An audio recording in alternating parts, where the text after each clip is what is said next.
L'affaire Clearstream, il y a des victoires judiciaires qui ressemblent à des succès politiques. Après des années d'enquête et des mois de procès, Dominique de Villepin vient donc d'être relaxé. Le tribunal n'a pas suivi les réquisitions du parquet.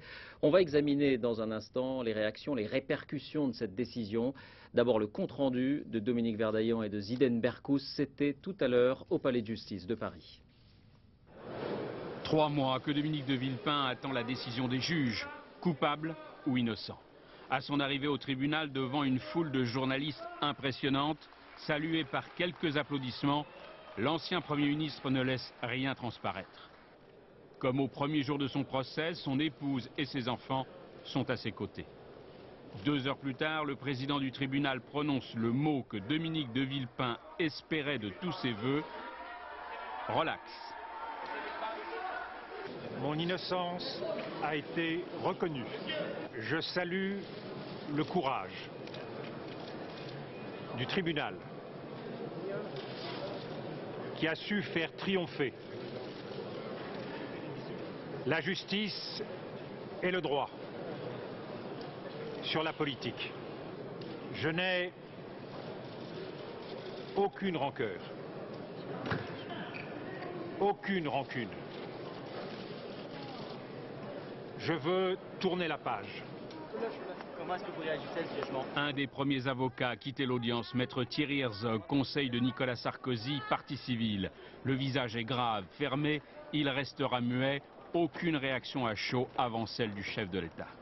De leur côté, les avocats de Dominique de Villepin se félicitent de ce résultat. Il est relaxé, non pas au bénéfice du doute, mais parce qu'il n'y a aucune infraction à lui reprocher. S'il y a un appel contre Dominique de Villepin, ce serait un singulier acharnement. Alors qu'il y a quelques jours, le parquet de Paris évoquait un possible appel en cas de relax de Dominique de Villepin, le procureur de la République n'a pas pris ce soir de décision. Jean-Louis Gergorin, auteur principal de la dénonciation calomnieuse, est condamné à 3 ans de prison, dont 15 mois ferme. Je ne suis pas le personnage qui est décrit par ce jugement. J'ai cru à l'authenticité des listings informatiques, des listings Clearstream transmis en 2003 et 2004.